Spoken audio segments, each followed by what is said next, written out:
सभामुख महोदय, हिजो मात्र यो सम्मानित सदनबाट विभिन्न 5वटा महत्त्वपूर्ण अध्यादेशहरू पास भएका छन्। यो हामी सबैको लागि खुसीको कुरा हो।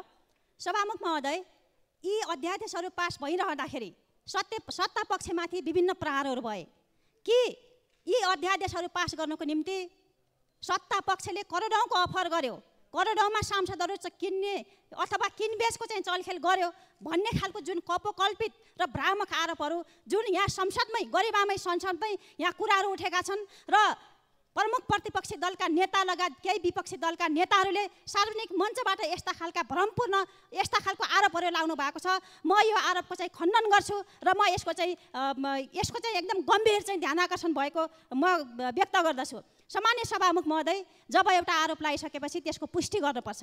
यदि नेकपा एमाले नेपाली काङ्ग्रेसले यी अध्यादेशहरू पास गर्नको निम्ति सांसद किनबेच गर्न खोजेको हो भने किन्न कसले खोज्यो, कसलाई किन्न खोज्यो, त्यसको सब प्रमाण